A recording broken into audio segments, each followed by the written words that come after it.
Les différents acteurs impliqués dans la gestion de crédits à divers niveaux, au ministère des Affaires sociales et de la microfinance et les directeurs départementaux venus de 12 départements du Bénin sont en atelier à Cotonou pour 2 jours. Cet atelier s'inscrit en droite ligne de la revue au 30 juillet 2022 du plan de travail annuel PTA. Un exercice périodique permettant de procéder à un examen critique de l'exécution du plan de travail et du budget annuel au 30 juillet dans le dit ministère. Dans son mot de bienvenue, le directeur de la planification, de l'administration et des finances a reprécisé l'intérêt du dit atelier. Selon lui, il se veut un creuset d'échanges et de partage d'expériences. La revue périodique du plan de travail annuel est une tradition à laquelle nous ne pourrons déroger, certes, mais les travaux de ces jours représentent davantage que cela. Ils nous offrent en effet l'occasion de réexaminer notre planification de départ et de la réadapter aux nouvelles réalités auxquelles nous sommes soumis. Le secteur des affaires sociales et de la microfinance, dont vous êtes les composantes essentielles, ne saurait souffrir d'aucun retard dans la mise en œuvre de ces activités et projets, au risque de pénaliser nos cibles.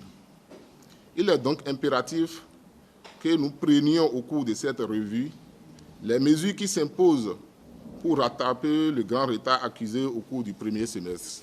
Au-delà de l'évaluation du niveau d'exécution des actions prévues au plan de travail annuel et du niveau de consommation des crédits, nous allons retenir au cours de nos travaux les modifications importantes à apporter à notre planification de départ. Véronique Toyin-Fordé, ministre des Affaires sociales et de la microfinance, a exhorté les différents acteurs concernés à une participation active et à une assiduité pour une bonne prise en compte des commentaires. Dans le processus d'élaboration de notre plan de travail annuel, nous proposons des activités en tenant généralement compte des documents stratégiques et programmatiques du ministère.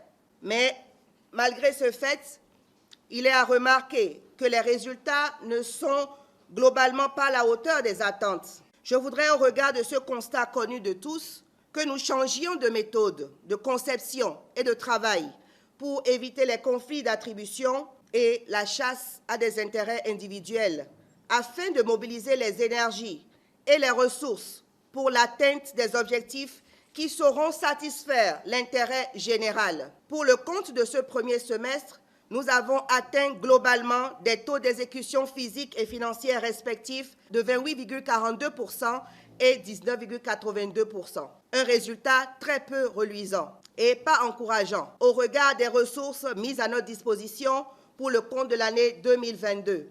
Occasion pour l'autorité ministérielle de remercier les partenaires techniques et financiers pour leurs appuis constants. Au titre des communications, la présentation du rapport semestriel au 30 juillet aux participants suivis de débats.